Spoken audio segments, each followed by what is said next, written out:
masuk Mbak Nela. Silakan duduk senyaman mungkin ya. Nah, gimana kabarnya Mbak Nela? Alhamdulillah kalau buat hari ini perasaannya lagi senang banget. Alhamdulillah senang ya Mbak Nela ya. Baik, sebelum kita mulai konseling pada hari ini, kita berdoa terlebih dahulu ya. Baik, Ibu Yuli berdoa dimulai. Berdoa selesai. Alhamdulillah. Nah, Mbak Naila, untuk hari ini kegiatannya dibagi dua. Nah, gimana Mbak Naila setelah tinggal di tempat baru? Kalau buat sejauh ini ya Bu, Nah, gimana nih Mbak Naila buat selama tinggal di lingkungan baru? Gimana nih kegiatannya?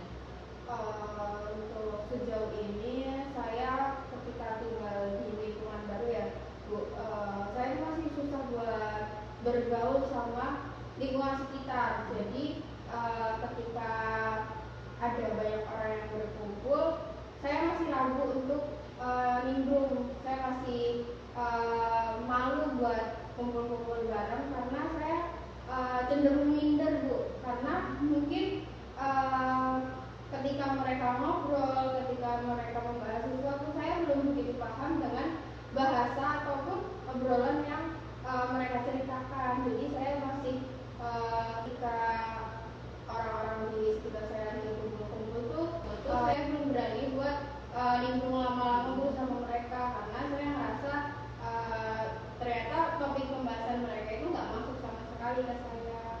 Jadi begitu ya Mbak Naila untuk kegiatan ataupun yang dialami Mbak Naila selama tinggal di lingkungan tempat baru Mbak Naila ya. Wah, dari yang diceritakan Mbak Naila ini sangat rasanya cabul kurang nyaman ya Mbak Naila ya. Jadi kayak mau bergaul masih maju mundur kayak gitu ya, apa Mbak Naila. Dan coba untuk mulai pada kali ini biar nantinya kedepannya Mbak Naila jadi bisa beradaptasi lebih baik seperti itu.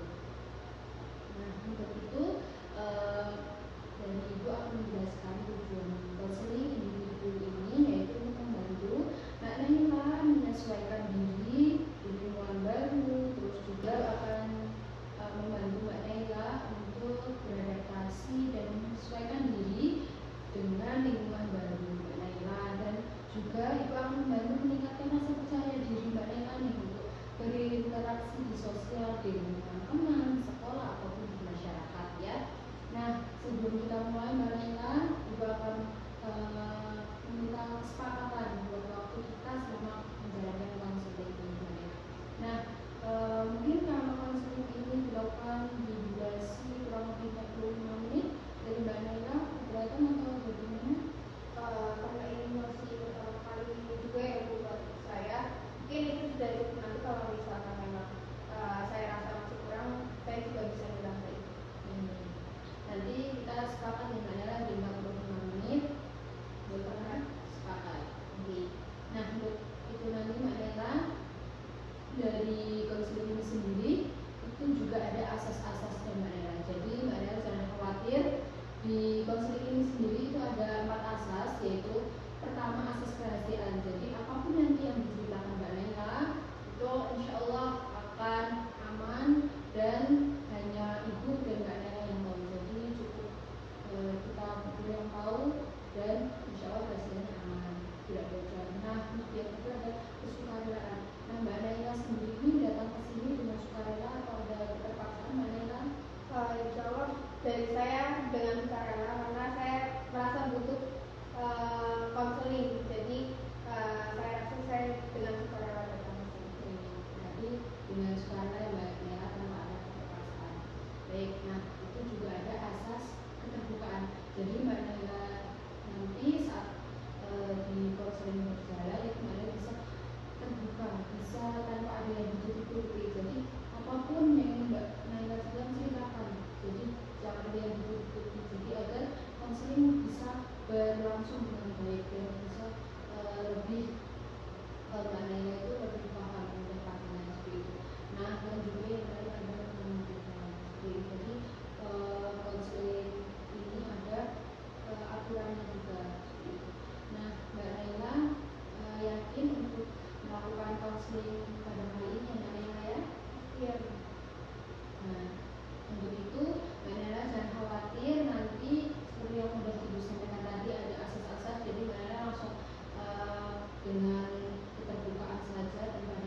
45 menit. Kemudian dari sesi ini saya juga dengan sukarela, kemudian untuk konseling ini juga sifatnya rahasia, hanya saya dan ibu yang tahu. Kemudian saya juga akan berusaha seterbuka mungkin karena pastinya saya berharapnya saya bakal berhasil buat bersosialisasi dengan warga sekitar. Jadi saya akan berusaha seterbuka mungkin terkait masalah saya sendiri. Jadi sudah paham ya Mbak Nela ya? Ya. Baik, untuk itu dari Mbak Nela apakah sudah siap dan apakah sudah sanggup untuk menjalankan konseling pada kali ini nantinya dari awal sampai akhir? Siap. Sudah siap ya. Untuk itu silakan Mbak Nela untuk menceritakan permasalahan yang dialami Mbak Nela dengan skala terbuka, jangan ada yang ditutup-tutupi, gitu ya. Silakan Mbak Nela. Jadi gini Bu, kan waktu pertama kali saya pindah ke sini pastinya saya belum begitu mengenal terkait bagaimana sih budaya di sini itu, terus juga terkait bahasa daerah yang khususnya digunakan oleh warga sekitar juga. Pastinya saya juga masih awam ya, masih asing sekali dengan bahasa-bahasa yang digunakan sama warga sekitar. Kemudian ketika saya masuk ke sekolah itu ternyata teman-teman saya itu lebih cenderung menggunakan bahasa daerah masing-masing. Jadi ketika saya pindah ke Sragen khususnya di Pulau Jawa ini, mereka cenderung menggunakan bahasa Jawa untuk bahasa sehari-hari. Sedangkan karena saya dari luar pulau, jadi untuk bahasa itu masih sangat asing buat saya. Jadi ketika saya bersosialisasi ataupun saya bersekolah, saya minder Bu ketika teman-teman saya pada main, teman-teman saya lagi pada ngobrol di jam kosong.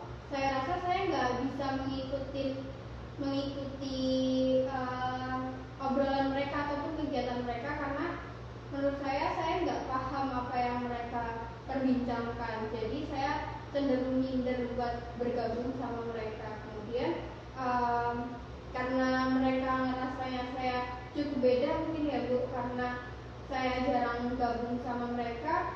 Jadi mungkin pandangan teman-teman saya waktu itu saya ini aneh, kayak oh kenapa sih anak itu nggak mau bergabung sama kita, padahal kan kita juga nggak apa-apain. Cuman padahal saya itu ngerasanya nggak bisa bergabung sama mereka karena bahasa ataupun kegiatan yang mereka lakukan itu asing bagi saya. Jadi pada saat itu saya merasa terbuli karena nggak ada teman-teman yang ngajak saya main ataupun ngajak saya ngobrol, karena tanggapan saya mungkin juga sulit dipahami sama mereka dan obrolan mereka pun sulit dipahami buat saya. Kemudian ketika di rumah, karena saya di sini tinggal sama kakek sama nenek, ketika kakek sama nenek lagi kumpul bareng warga sekitar, kemudian saya ikut kumpul itu, saya juga cenderung minder karena ternyata di sini itu ada kayak perbedaan bahasa ketika ngobrol sama teman, ketika ngobrol sama orang tua, dan itu buat saya kayak culture shock gitu Bu. Karena kalau di Lampung, kalau di tempat tinggal saya sebelumnya itu saya ngobrolnya pakai bahasa Indonesia biasa, jadi nggak ada perbedaan ketika ngobrol sama teman dan juga ngobrol sama orang tua. Tapi ketika di sini ngobrol sama teman tuh ternyata bahasanya beda, sama orang tua itu juga bahasanya beda lagi. Jadi saya juga minder gitu loh Bu, ketika lagi keluar terus ada tetangga yang menyapa, saya bingung jawabnya gimana karena saya nggak bisa pakai bahasa Jawa yang pas menurut saya. Jadi saya masih kurang pede buat bersosialisasi di Jawa ini. Berarti untuk dari yang dialami Mbak Nela juga, tadi kan yang diceritakan dari Sragen Mbak Nela ya. Tapi kalau untuk yang dialami Mbak Nela selama dari Sragen terus berkuliah di Sukoharjo ini bagaimana? Apalagi Mbak Nela kan juga anak kos gitu ya, jadi perlunya adanya interaksi adaptasi di lingkungan kos, di lingkungan sekolah gitu bagaimana? Iya.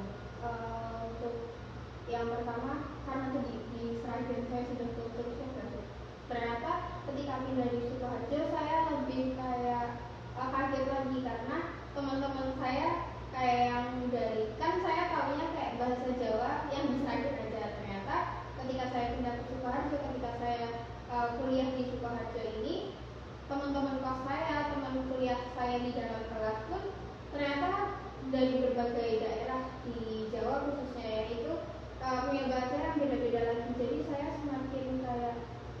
aku nggak bisa nih ngikutin budaya di Jawa. Saya nggak bisa ngikutin bahasa Jawa karena ketika saya berusaha belajar bahasa Jawa di Sragen dan saya sampai Sukoharjo bertemu teman-teman yang dari Wonogiri, yang dari Klaten itu ternyata bahasanya beda lagi. Jadi saya semakin minder gitu, kayak apa bahasa Jawa kok apa salah ya gitu. Jadi masih nggak pede gitu loh Bu, buat ngobrol pakai bahasa Jawa sama teman-teman. Terus juga kalau di kos, karena yang punya kos juga warga asli Sukoharjo yang di Jawa, jadi saya juga nggak begitu akrab sama ibu kosnya karena saya sulit kayak buat komunikasinya, saya rasa masih sulit. Baik, jadi yang dirasakan Mbak Nela itu apa yang dialami Mbak Nela di setiap daerahnya berbeda ya seperti saat itu. Jadi Mbak Nela itu mengalami kurangnya rasa percaya diri saat beradaptasi, terus sulit beradaptasi, terus juga masih dalam lingkup masyarakat atau teman-teman itu masih kesulitan diajari untuk mengikuti logat atau kebiasaan teman-teman. Nah, dari kesulitan yang apa yang sudah disebutkan Mbak Nela tadi, apa yang Mbak Nela rasakan nih, kesulitan apa yang Mbak Nela alami? Kalau sejauh ini tuh kayak saya lebih sering kayak miskomunikasi sih. Misal mereka, kesulitan saya itu ketika mereka suruh saya atau minta tolong saya apa, tapi saya sulit menerimanya karena bahasa yang mereka gunakan saya sulit menerimanya. Jadi sejauh ini kayak komunikasi saya itu masih kayak saya kurang baik karena ketika mereka ngomongnya apa, saya nerimanya apa. Kemudian juga mungkin pertemanannya Bu, karena saya juga mereka tuh obrolannya itu asik sebenarnya, cuman karena saya nggak bisa ngikutin bahasanya, jadi saya susah gitu loh Bu buat nemu temen yang pas. Ya, jadi untuk hambatan yang Mbak rasakan nih atau alami selama ini di dalam logat, bahasa itu ada apa aja? Kalau logat, Iya. Mbak Kalau logat ya karena di tempat tinggal saya sebelumnya itu lebih sering menggunakan bahasa Indonesia, jadi ketika pindah ke sini itu kan kita pastinya pengen belajar bahasa sini ya biar bisa gaul sama teman-teman yang lainnya. Cuman ketika saya belajar bahasa Jawa, logat saya itu masih susah. Jadi ketika pengen belajar bahasa Jawa, kan biasanya Jawa ada bentuk-bentuknya, tapi saya masih kesulitan. Jadi kayak saya pernah nunggu kayak pengennya saya udah bisa nih, kayaknya aku udah bisa nih pakai bahasa Jawa. Cuman ketika saya praktekkan, teman-teman saya malah ketawa karena iya dikira mereka lucu, logatnya masih ini nih belum Jawa banget. Jadi saya semakin minder buat pakai bahasa Jawa karena mereka mengiranya kayak logatnya aneh nih gitu. Oh, seperti itu. Dari yang sudah disampaikan Mbak Nela tadi kan adanya rasa minder juga nih. Nah, apa sih yang dibilang dari Mbak Nela? Apa sih itu minder? Kalau menurut saya minder kayak rasa kurang percaya diri ya Bu. Tapi sebenarnya rasa kurang percaya diri itu menurut saya muncul karena adanya pandangan-pandangan lain dari orang-orang sekitar. Jadi saya minder itu lebih ketakut minder saya itu lebih ketakut buat coba hal baru. Jadi ketika sebenarnya saya kayaknya bisa deh bahasa Jawa, cuman saya nggak berani mengutarakan itu, nggak berani mengungkapkan itu karena saya takut. Nah, mungkin minder yang ada di diri saya sejauh itu lebih ketakut sih Bu. Nah, dari apa yang disampaikan Mbak Nela tadi kan minder nih untuk apakah Mbak Nela pernah mengalami kayak takut sama bicara atau takut kurang diterima di sosial, itu pernah dialami juga? Kalau itu pastinya pernah ya Bu. Sebenarnya saya tuh ketika diajak ngobrol sama orang tua atau sama teman yang pakai bahasa Jawa, kadang saya tuh bisa menerimanya. Jadi kayak paham nih maksud dia ini, cuman saya takut jawabannya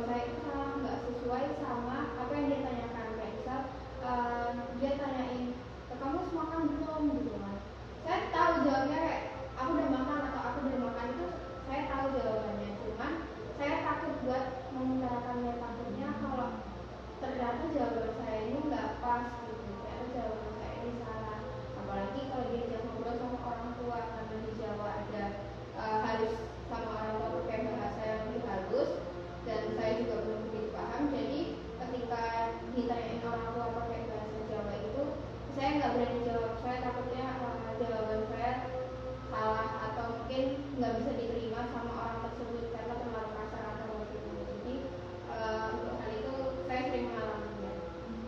Jadi Mbak Naila juga mengalami ketidaknyamanan saat bersosialisasi gitu ya.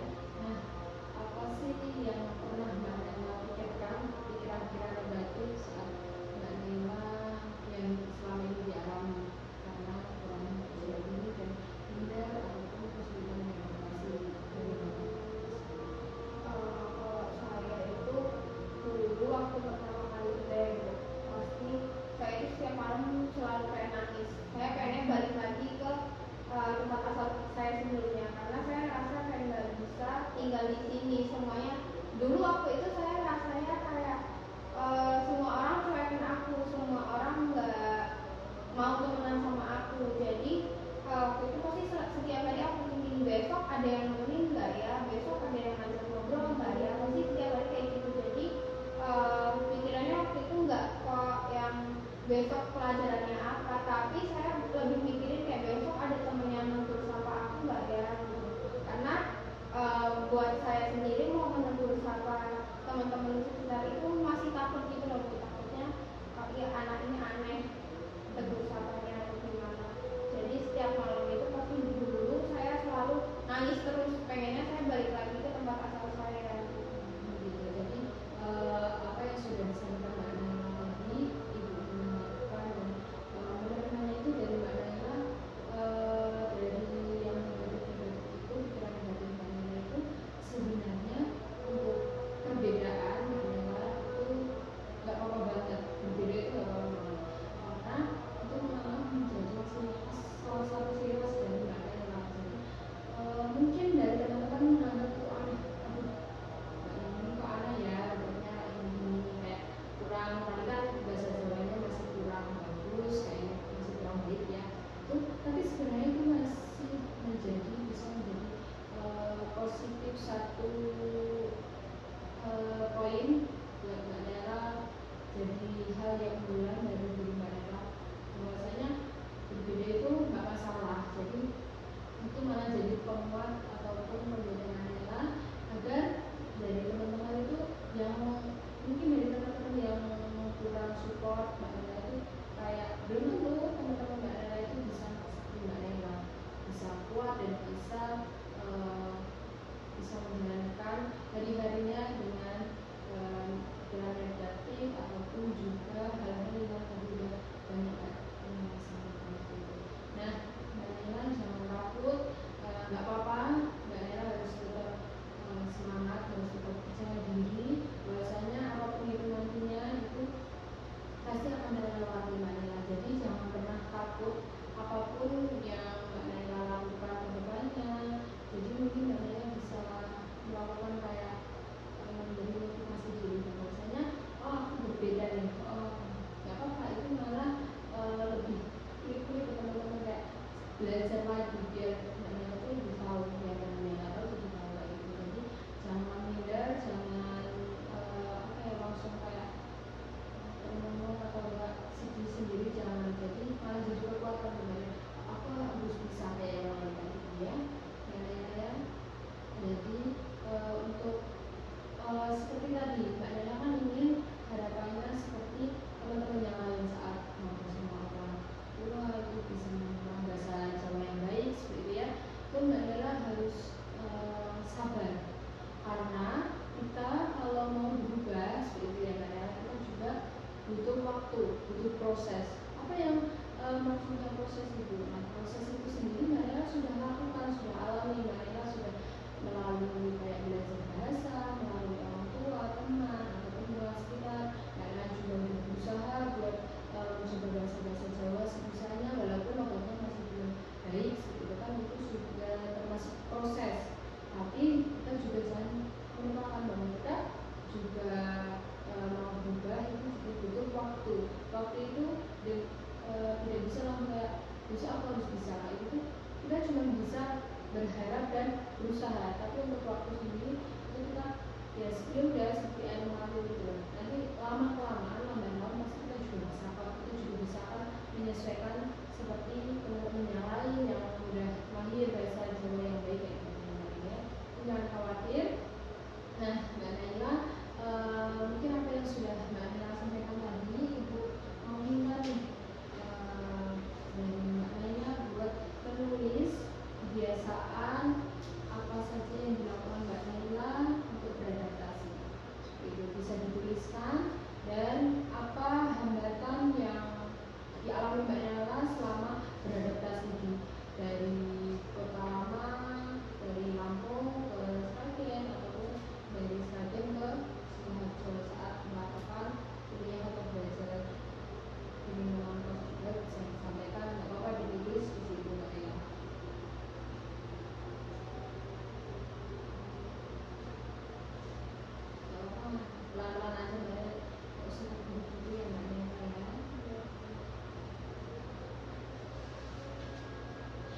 kesulitan mungkin enggak aman. ya, aman.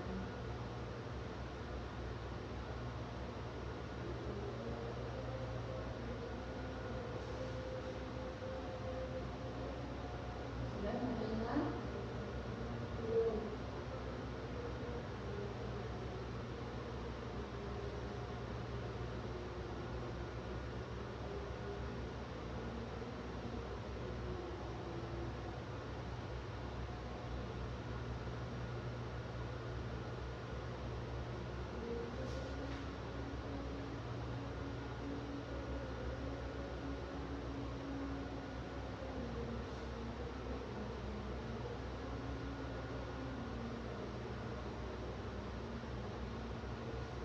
Ya, Sudah.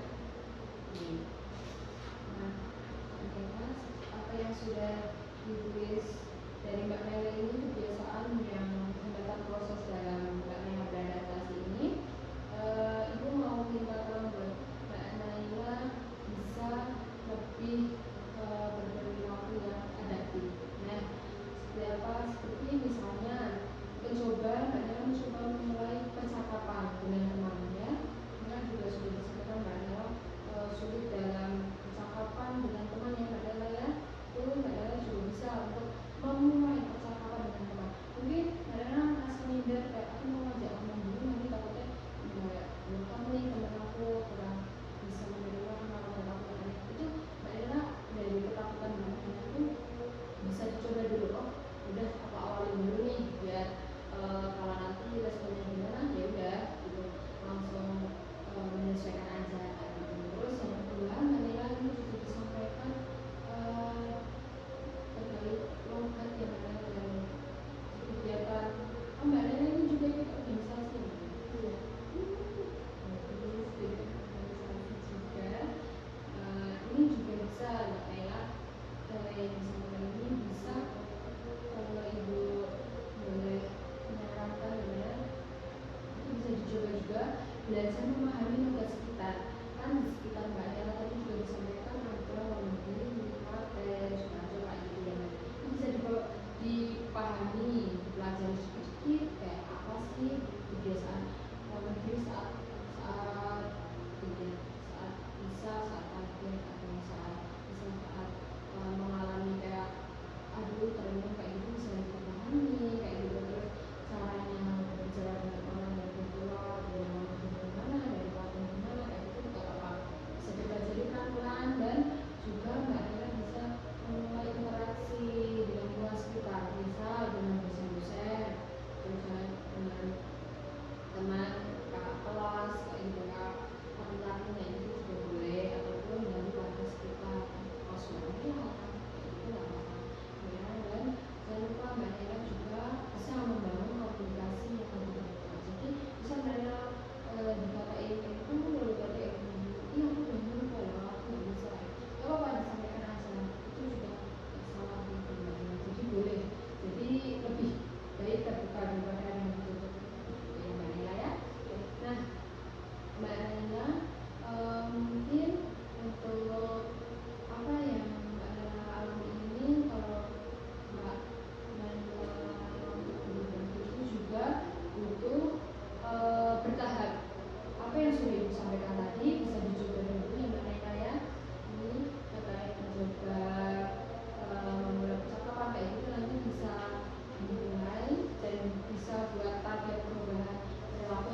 positif dalam bergaul dengan teman sebaya. Jadi jangan takut Mbak Nela untuk hal itu. Nanti 1 minggu ke depan yang Mbak Nela bisa diterapkan. Nah, bisa diterapkan terkait apa yang sudah disampaikan. Nah, nanti Ibu juga meminta untuk catatan perkembangan adaptasi Mbak Nela ya. Nanti di kertas yang tadi sudah Ibu kasih hasil Mbak Nela, nanti bisa ditulis catat perkembangan adaptasi dan interaksi sosial yang dialami setiap harinya. Jadi jangan cuma misal aku adaptasinya hari ini, besok enggak, besoknya dia lagi. Jangan, tapi tiap harinya harus ada segitu disebut. Baik, begitu. Terima kasih ya Mbak Naila ya sudah mau ataupun bersedia Mbak Naila melakukan ataupun mengikuti kegiatan ini dan sukarela sudah mau terbuka selama proses konseling ini bersama Ibu. Dan untuk itu Ibu ucapkan terima kasih yang sebanyak-banyaknya buat Mbak Naila sudah dengan sukarela sudah mau terbuka dari awal sampai akhir dan sudah semangat loh memperbaiki yang tadinya nggak bisa jadi mau berubah yang lebih baik itu yang Mbak Naila ya. Dan gimana nih perasaan Mbak Naila setelah mengikuti konseling Ibu di hari ini bersama Ibu?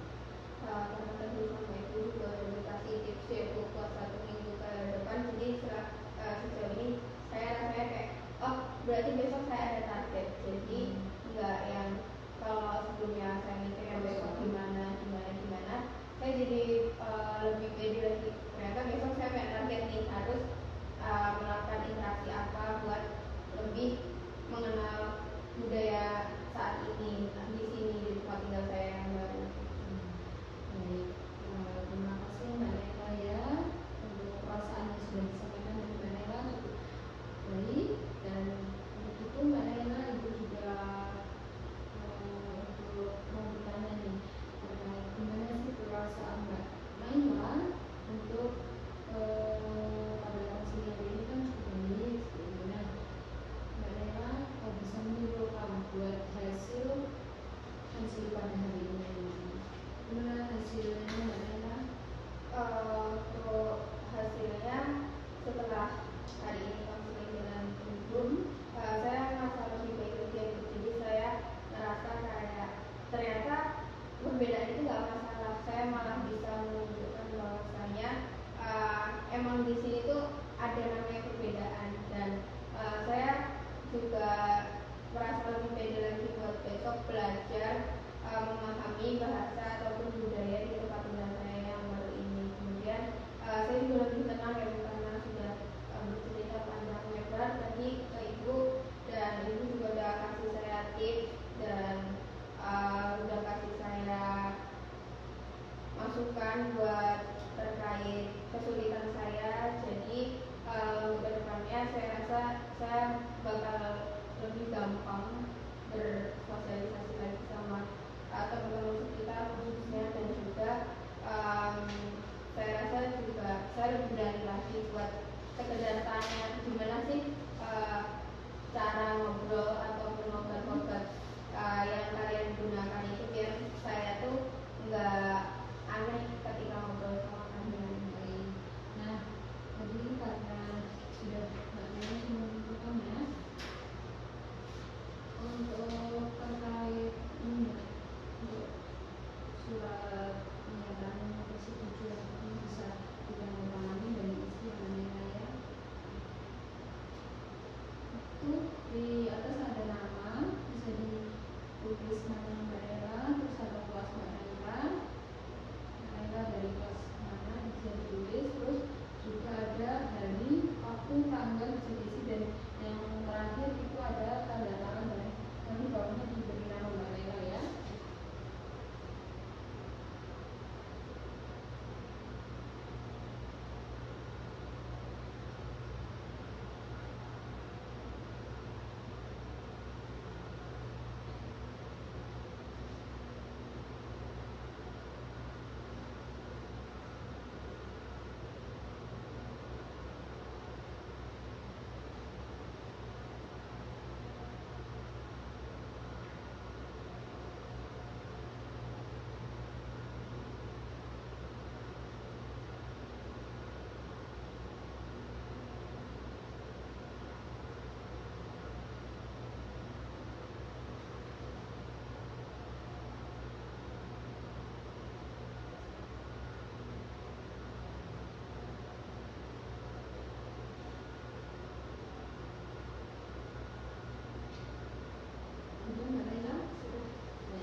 sudah ya. Terima kasih Mbak Nela. Nah, untuk selanjutnya itu Mbak Nela untuk nantinya saat ini sudah konseling sudah dilakukan, jika nantinya Mbak Nela masih membutuhkan bantuan Ibu, bisa kita lakukan tindak lanjut. Jika konseling pada hari ini dan hari ini itu masih kurang yang biasa Mbak Nela. Jadi nantinya Mbak Nela jika mengalami kesulitan atau masih kurang masih butuh bantuan Ibu, itu bisa menghubungi Ibu, kita akan bisa jadwalkan lagi untuk tindak lanjutnya. Mungkin nanti bisa kita melakukan konseling lagi untuk melihat seberapa jauh apa yang sebelumnya Ibu konseling itu berdampak ke Mbak Nela dan perubahannya dan apa yang masih dialami kesulitan dari Mbak Nela.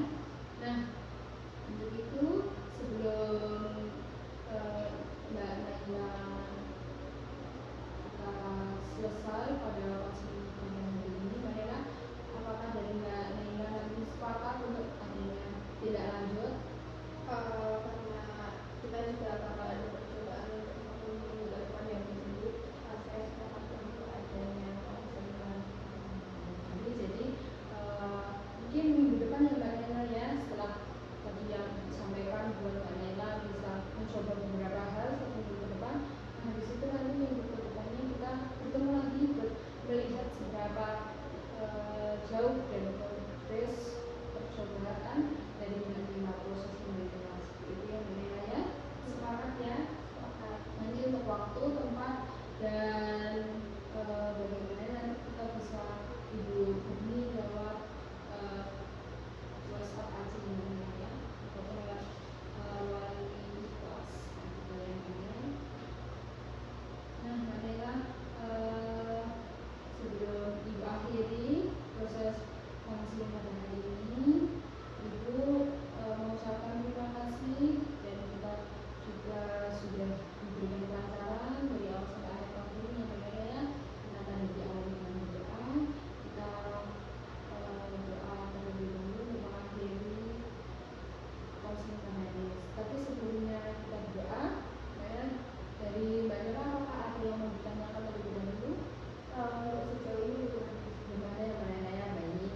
Nanti mungkin kalau ada yang ditanyakan bisa langsung bertemu dengan Ibu, teman Ibu ataupun menggunakan WhatsApp ya Mbak Nela ya. Baik, kalau gitu Mbak Nela, sebelum itu kita akhiri dengan berdoa. Doa Ibu silakan. Doa cukup. Terima kasih banyak Mbak Nela. Sebelumnya itu Mbak Nela nanti bisa mengisi evaluasi hasil Mbak Nela, sama seperti tadi ada nama, kelas, juga tanggal konselingnya Mbak Nela. Nanti bisa sesuai petunjuk dicetak ya atau tidaknya Mbak Nela, dan ini untuk skornya nantinya ditulis ini. Nanti jika Mbak Nela menjawab iya, itu nanti mendapatkan 1 poin. Tapi kalau Mbak Nela menjawab tidak, berarti 0 nilainya. Jadi misal Mbak Nela nanti menjawab iya ada 4 kali 1 berarti nilainya skor dari Mbak Nela itu 4. Tapi dari tidak semua 0 sampai 8 sampai 7 angka ini Mbak Nela ternyata 0, berarti itu.